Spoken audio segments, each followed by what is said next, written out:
جزاکم اللہ خیرہ۔ دیکھیں جی، باقی معاملات میں بھی تو ہم ٹائم دے رہے ہوتے ہیں نا، کوشش تو یہی کرنی چاہیے کہ سارے وظائف جو آپ کر سکتے ہیں وہ ضرور کریں۔ بہرحال بعض اوقات کسی کی مجبوری ایسی ہو سکتی ہے کہ اسے آفس کی مجبوریوں کی وجہ سے یا اپنے کاروبار کی مصروفیت کی وجہ سے یا بچوں کی دیکھ بھال کی وجہ سے ہماری اسلامی بہنوں کو ٹائم نہ ملے، یا بعض اوقات صحت بھی اجازت نہیں دے رہی ہوتی۔ تو سیم یہی سوال سیدنا علی بن ابی طالب رضی اللہ تعالیٰ عنہ علیہ السلام کی بڑی بہن تھیں سیدہ ام ہانی سلام اللہ علیہا، جو نبی علیہ السلام کی کزن لگتی ہیں، مولا علی کی بڑی بہن ہے اور ایجڈ خاتون تھی، نبی علیہ السلام کی بہن ہی لگتی تھی، تو آپ ان کے پاس چلے جایا کرتے تھے۔ تو یہ حدیث سنن نسائی الکبریٰ کے اندر موجود ہے، ہم نے بلو کارڈ کے اندر اس حدیث کا ریفرنس بھی دیا ہوا ہے۔ پہلے میں ان کارڈز کے بارے میں آپ کو بتا دوں، یہ 2 کارڈز ہمارے ہیں جو ہم نے شروع میں جن کارڈز کو پرنٹ کیا تھا، جو آپ ڈاک میں منگوا بھی سکتے ہیں۔ ایک بلو کارڈ ہے اور ایک ہے گرین کارڈ۔ بلو کارڈ جو ہے وہ پیچھے سے مجھے دیں، یہاں تو نہیں رکھے ہوئے، 2 کارڈ دے دیں۔ بلو کارڈ جو ہے وہ صبح و شام کے اذکار ہیں، اور گرین کارڈ جو ہے وہ فرض نماز کے بعد کے اذکار ہیں۔ ان کے میں نے بڑی حکمت کے ساتھ کلر کوڈنگ کی ہوئی ہے۔ یہ بلو کارڈ ہے، یہ آپ کو پی ڈی ایف اس کا ahlsunnatpak.com سے آپ ڈاؤن لوڈ کر سکتے ہیں، ایپ بھی بنی ہوئی ہے، ہارڈ کاپی بھی ہماری اکیڈمی سے آپ منگوا سکتے ہیں۔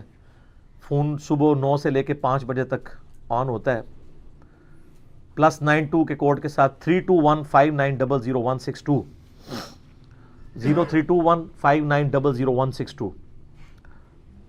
بلو کارڈ میں حکمت ہے، آپ بتا، بلو کارڈ دنیا کا ایک بلو کارڈ ہے، وہ ہے یو کے میں ورک پرمٹ کو بلو کارڈ کہتے ہیں۔ یہ آخرت کا بلو کارڈ ہے، صبح و شام کے سنت اذکار، اکثر بخاری مسلم سے۔ دوسرا کارڈ ہے یہ گرین کارڈ، آخرت کا۔ دنیا کا بھی گرین کارڈ ہوتا ہے، وہ تو سب کو ہی پتا ہے، امریکن نیشنلٹی۔ یہ آخرت کا گرین کارڈ، فرض نماز کے بعد سنت اذکار۔ پھر میں نے ایک مختصر کارڈ بھی بلو کارڈ میں سے نکالا، یہ اورنج کارڈ، جادو ٹونا، وبائی امراض، قدرتی حادثات سے بچنے کے سنت وظائف۔ یہ سب آپ کو پی ڈی ایف فارم میں اویلیبل ہیں، فریلی آپ ڈاؤن لوڈ کر کے۔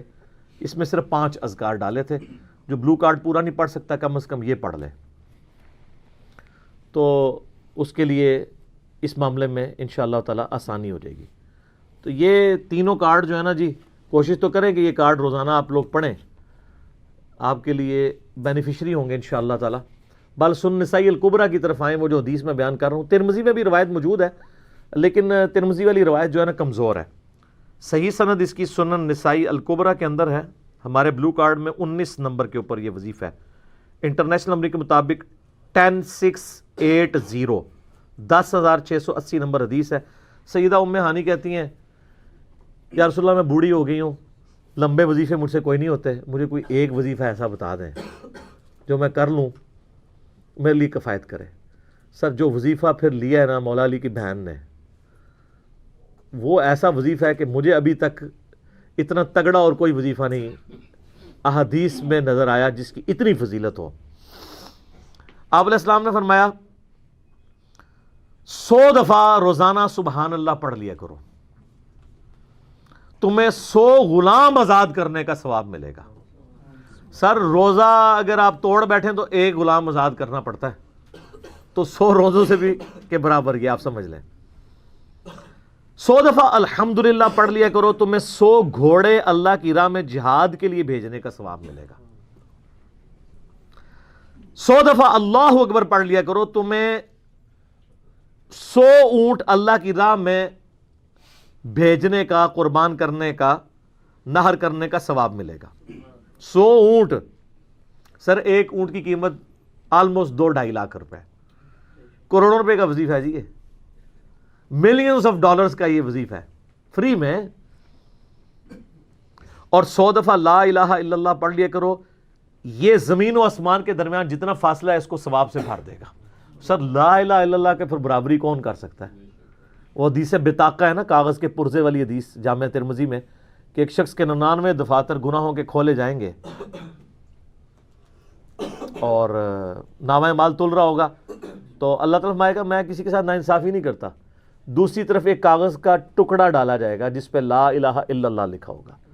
وہ شخص کہے گا یہ ایک ٹکڑا کیا کر سکتا ہے، بس وہ رکھنے کی دیر ہوگی وہ پڑھنا بھاری ہو جائے گا. اللہ کے نام سے تو وزنی کوئی چیز نہیں ہو سکتی.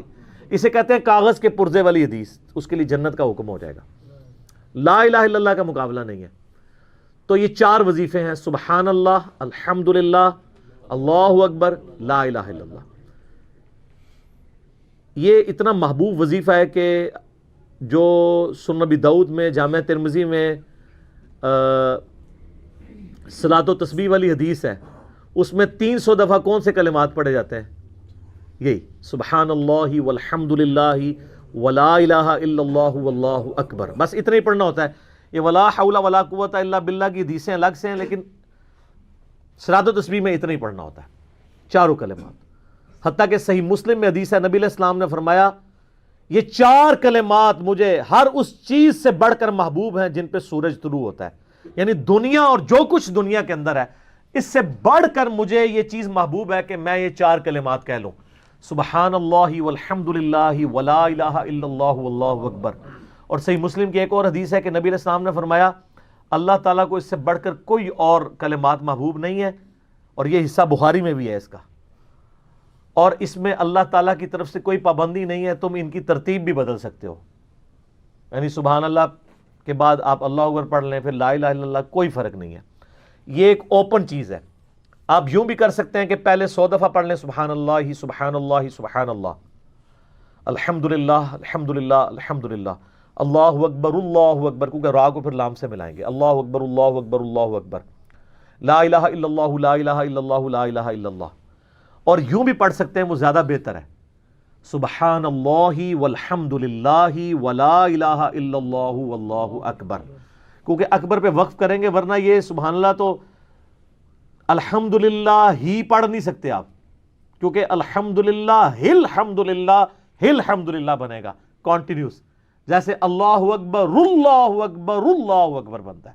تو وقف کرنا پڑے گا سوائے سبحان اللہ کے. سبحان اللہ یہ تو پڑھ سکتے ہیں، لیکن الحمدللہ کو الحمدللہ وقف کرنا پڑے گا. اللہ اکبر اگر ملائیں گے تو اللہ اکبر را کو لام سے. تو اس کی بجائے اتنی مشکل میں نہ پڑھیں، سبحان اللہ والحمد للہ ولا الہ الا اللہ واللہ اکبر. ایک تسبیح پڑھ لے، 4 وظیفے 100 دفعہ ہو جائیں گے، کیونکہ نبی علیہ السلام نے اجازت دے دی ہے نا، آگے پیچھے دائیں بائیں کچھ بھی کر سکتے ہو. اور یہ ترتیب تو صلاۃ و تسبیح میں موجود ہے. نبی علیہ السلام نے کلمات پڑھے بھی ہیں. آپ کو پتہ ہے تبلیغی جماعت والے 3 وظیفے بتاتے ہیں، ویسے بڑی سمجھداری سے ہی کسی نے وہ ڈیوائز کیے ہوئے ہیں. 100 دفعہ وہ یہ بتاتے ہیں سبحان اللہ والحمد للہ ولا الہ الا اللہ واللہ اکبر. وہ ساتھ وہ بھی بتاتے ہیں ولا حول ولا قوت الا باللہ، وہ بھی پڑھ سکتے ہیں. وہ بھی صحیح بخاری میں رات کو اٹھتے وقت کی دعا ہے. علی العظیم تک بھی پڑھ سکتے ہیں، وہ ابن ماجہ میں موجود ہے. میرا ایک یوٹیوب پہ کلپ ہے 6 کلموں کا ثبوت. تو میں نے بتایا 4 کلمے ثابت ہیں، 2 مولویوں کے لکھے ہوئے ہیں، آخری والے جو ہیں. تو بلکہ وہ میرا بیٹا تو وہ اس کے وہ کورس میں آیا تو اس نے وہ 2 یاد ہی نہیں کیے. تو اس کو ماں کہہ رہی یاد کرو، کہتی وہ کہتا ثابت ہی نہیں ہے تو کیوں ساری یاد کرو. ہم ریکویسٹ کریں گے، ہمارے پاس بھی وہ کورس اسلامیات کا جو ہے نا اس کو ریویو کرنے کے لیے بھیجا ہوا ہے ہماری اکیڈمی میں انہوں نے. تو ہم اس میں ان کو ریکویسٹ کریں گے کہ یہ آخری 2 کلمے نکال دیں، پہلے 4 کلمے ثابت ہیں. وہ تو ثابت ہی نہیں ہے تو خام خواہ لوگوں کو آپ رٹا رہے ہیں. الٹا جن لوگوں کی شادی ہونے والی ہوتی ہے وہ بیچارے ٹینشن میں پڑے ہوتے ہیں 6 کلمے یاد کرنے کے، حالانکہ کلمے کے ساتھ تو کوئی تعلق ہی نہیں اس کے. تو یہ جو صلاۃ و تسبیح کے اندر بھی پڑھا جاتا ہے، لیکن اس میں لا حول ولا قوت الا باللہ نہیں. وہ تو لادہ سے بخاری مسلم میں حدیث ہے کہ جنت کے خزانوں میں سے ایک خزانہ ہے لا حول ولا قوت الا باللہ. تو آپ پڑھنا چاہتے ہیں ضرور پڑھیں. اس میں وظیفے کے طور پہ آپ پوری تسبیح اس کی پڑھ لیں بے شک. تو تبلیغ جماعت والے ایک یہ بتاتے ہیں 100 دفعہ درود شریف بتاتے ہیں اور 100 دفعہ استغفار بتاتے ہیں. تو بہت انٹلیکچوئل چیز ہے. یہ وظیفہ اتنا کمال ہے کہ آپ کے ہر فرض نماز کے بعد یہ وظیفہ نبی علیہ السلام نے مشروع کیا ہے. مسلم شریف میں حدیث ہے ہر فرض نماز کے بعد یہ وظیفہ پڑھنے والا کبھی نامراد نہیں جاتا. 33 دفعہ سبحان اللہ، 33 دفعہ الحمدللہ اور 34 دفعہ اللہ اکبر. اور ایک حدیث میں ہے مسلم شریف کی کہ جو پڑھے 33 دفعہ سبحان اللہ، 33 دفعہ الحمدللہ، 33 دفعہ اللہ اکبر اور 100 کا عدد پورا کرنے کے لیے پڑھ لے لا الہ الا اللہ وحدہ لا شریک لہ لہ الملک ولہ الحمد وہو علی کل شیء قدیر. 100 کا عدد اس سے بھی پورا کر سکتے ہیں اور 100 کا عدد اللہ اکبر کہہ کے بھی پورا کر سکتے ہیں. تو اس کے سارے گناہ معاف کر دیے جائیں گے اگرچہ سمندر کی جھاگ کے برابر ہی کیوں نہ ہو. لیکن وہ صغیرہ گناہ، کبیرہ گناہ صرف توبہ سے معاف ہوتے ہیں. وہ صحیح مسلم میں حدیث ہے کہ اگر بڑے گناہوں سے بچا جائے تو ایک جمعے سے دوسرا جمعہ، ایک رمضان سے دوسرا رمضان اور ایک نماز سے دوسری نماز درمیان کے گناہوں کا کفارہ بن جائے گی. لیکن جو نماز ہی نہیں پڑھتا تو جمعہ پڑھتا رہے تو وہ تو بڑے گناہوں سے نہیں بچا ہوا نا. مسلم شریف میں حدیث ہے بندے کے کفر اور اسلام کے درمیان فرق نماز ہے. یہ نہ ہوگا ایک رمضان پڑھ لے، اگر رمضان کے لیے بیچ چلے سارے، نہیں نہ، اس طرح نہیں ہوگا. تو یہ وظیفہ اتنا کمال ہے. بخاری مسلم دونوں میں حدیث ہے. کچھ غریب صحابہ حضور کے پاس ہے، یا رسول اللہ ہر مقابلے میں ہم برابری کر لیتے ہیں امیر اصحاب کی. وہ روزے رکھتے ہیں، ہم بھی روزے رکھ لیتے ہیں. وہ نمازیں پڑھتے ہیں، ہم بھی نمازیں پڑھ لیتے ہیں. وہ جہاد کرتے ہیں، ہم بھی جہاد کر لیتے ہیں. ایک معاملے میں آ کے ہم مارے جاتے ہیں. قرآن میں بار بار ہے اللہ کی راہ میں خرچ کرو، ہم تو خود ہی غریب ہیں. تو آپ ہمیں کوئی اس کا حل تجویز کریں. تو آپ فرمایا میں تمہیں ایک ایسی چیز بتاتا ہوں کہ تم ان کی برابری کر لو گے. تم ہر فرض نماز کے بعد 33 دفعہ سبحان اللہ، 33 دفعہ الحمدللہ، 34 دفعہ اللہ اکبر پڑھ لیا کرو. یہ بخاری مسلم دونوں میں. کچھ دنوں کے بعد پھر وہ حاضر ہوئے. یا رسول اللہ وہ تو امیر صحابہ کو بھی پتہ چل گیا، وہ بھی یہی کچھ پڑھ رہے ہیں. اب ہم کیا کریں؟ تسی تک لو جناب، تسی گرین کارڈ دے تے بلو کارڈ دے چکر پے ہو، دنیا دے آخرت کے نہیں. صحابہ کرام آخرت کے بلو اور گرین کارڈ کی بات کرتے تھے. تو نبی علیہ السلام مسکرائے. آپ نے فرمایا ذالک فضل اللہ یؤتی من یشاء، یہ اللہ کا فضل ہے، میں تو اللہ کا فضل نہیں روک سکتا. ٹھیک ہے نا. تو ظاہر ہے گیون سرکمسٹانسز اللہ کے دیے ہوئے ہیں، اس کے اندر آپ بیسٹ پرفارم کرنے کی کوشش کریں. اللہ کے فضل کو تو کوئی روک نہیں لگا سکتا نا. کوئی یہ نہیں کہہ سکتا کہ جی وہ یعنی تیرے ہوتے جنم لیا ہوتا کیوں نہیں ہوا. ہو سکتا ہے ابو جہل ہی ہوتا. تو جس حال میں اللہ نے رکھا ہے اسی کو آپ بہتر سمجھیں. تو اس طرح کی کئی احادیث ہیں جو ان وظیفوں کو سپورٹ. اچھا مسلم شریف میں ایک حدیث میں یہ بھی آیا کہ 10 دفعہ سبحان اللہ، 10 دفعہ الحمدللہ اور 10 دفعہ اللہ اکبر. اگر کسی کے پاس ٹائم تھوڑا ہے نا تو فرض نماز کے بعد یہ بھی پڑھ سکتا ہے. 10 دفعہ بھی وظیفہ یہ والا کیا جا سکتا ہے. ایک بڑی رکت انگیز حدیث ہے. ہمارے یوسف بھائی نے اس پہ کلپ بھی بنایا ہے، صفین کی راتوں میں. بخاری مسلم دونوں میں حدیث ہے. مولا علی علیہ السلام خود روایت کر رہے ہیں. وہ کہتے ہیں کہ نبی علیہ السلام کو جب اللہ نے کشادگی دی، کچھ غلام آپ کو گفٹ ملے، تو میں نے فاطمہ سے کہا کہ تم پورا دن گھر کی صفائی کرتی ہو، چکی چلاتی ہو، اس کی وجہ سے ان کے ہاتھ پہ بھی نشان بن گئے تھے. اس طریقے سے سامان اٹھا کے لاتی تھیں تو وہ رسی کے نشان یہاں پڑے ہوئے تھے. تو نبی علیہ السلام سے جا کے جو ہے وہ ایک غلام ڈیمانڈ کر لیتے ہیں جو ہمیں ذرا ہیلپ آؤٹ کر دے گا. جب سب کو مل رہا ہے تو ہمیں بھی مل جائے گا. تو سیدہ فاطمہ حاضر ہوئی. یہ حدیث بخاری میں بھی ہے، مسلم میں بھی ہے. تو حضور علیہ السلام کے پاس گئیں، بات نہیں کر سکی. طبیعت میں تربیت کس کی تھی سر؟ بولڈنس نہیں تھی وہ والی. حالانکہ باپ ہے اور حضور کو پتا تھا اپنی بچی کی عادت کا. تو وہ گئیں، بات نہیں کر سکی، واپس چلی گئی. تو حضور علیہ السلام محفل برخاست ہوئی، آپ خود آ گئے.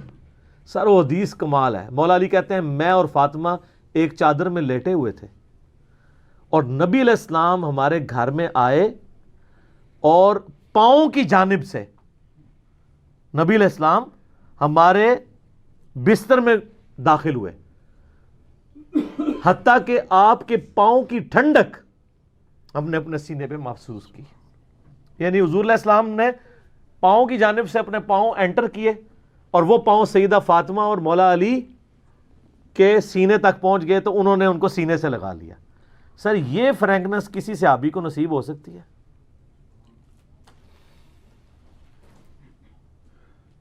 تو آپ نے فرمایا وہ فاطمہ تم آئی تھی، کوئی کام تھا؟ سیدہ فاطمہ سے پھر بھی بات نہیں نکلی.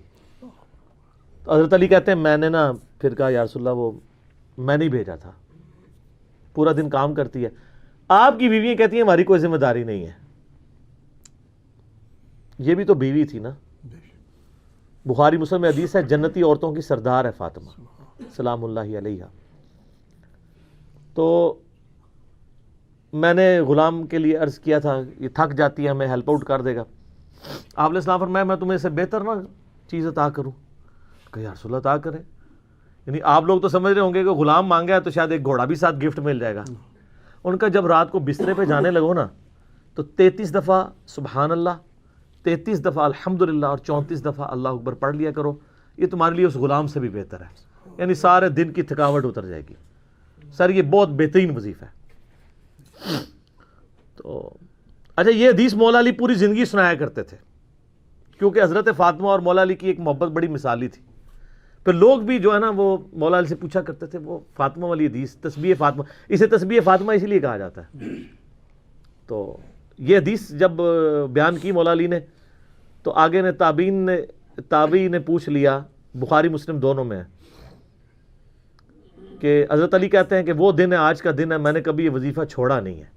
سر استقامت تو خود مل جاتی ہے. جس کے بسترے میں جا کے نبی علیہ السلام وظیفہ سکھا رہے ہوں تو وہ پوری زندگی اس واقعے کو کبھی بھول سکتا ہے کہ مجھے خود آ کے میرے بسترے میں آ کے اور حتیٰ کہ آپ کے قدم مبارک میرے سینے سے لگے تھے اس حال میں حضور نے مجھے یہ تحفہ دیا ہے، وہ تحفہ کوئی بھلا سکتا ہے؟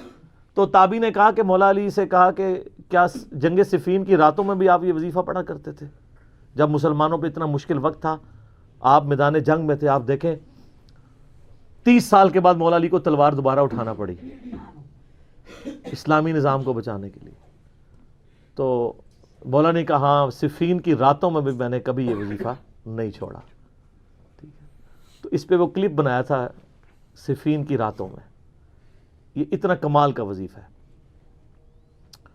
اللہ تعالیٰ ہمیں اس وظیفے پہ استقامت دے اور کچھ نہ کر سکیں یہ ضرور کیا کریں. بخاری مسلم میں حدیث سے ہم عائشہ کہتی ہیں نبی علیہ السلام نے فرمایا کہ اللہ تعالیٰ کو سب سے بڑھ کر محبوب عمل وہ ہے جو مستقل مزاجی سے کیا جائے خواہ تھوڑا ہی کیوں نہ ہو، بنسبت اس عمل کے جو بہت زیادہ ہو لیکن مستقل مزاجی سے نہ ہو. ایک بندہ ایک دن 1000 دفعہ سبحان اللہ پڑھتا ہے، اگلے دن 10 دفعہ پڑھتا ہے، اس سے بہتر روزانہ ہی 10 دفعہ پڑھ لے. تو یہ وظیفہ 100 دفعہ پڑھنے کے لیے کوئی زیادہ ٹائم ریکوائرڈ نہیں ہوتا. آپ روٹین میں ہیں، آپ پاس دونوں آپشن ہیں. الگ الگ کر کے پڑھ لیں تب بھی ٹھیک ہے، ایک ہی دفعہ میں پڑھ لیں سبحان اللہ والحمدللہ ولا الہ الا اللہ واللہ اکبر تب بھی درست ہے. اور فرض نماز کے بعد تو اور کوئی وظیفہ، ایک آیت الکرسی والا وظیفہ اور یہ تسبیح فاطمہ والا وظیفہ اور تکبیر بلند کرنا، استغفار پڑھنا، اللہم انت السلام منک السلام، سارے اذکار اس میں لکھے ہوئے ہیں. چند ایک وظائف تو ضرور پڑھیں اور اس میں یہ والا وظیفہ کبھی نہ چھوڑیں. یہ بہت ایکسٹرا آرڈنری وظیفہ ہے. مغرب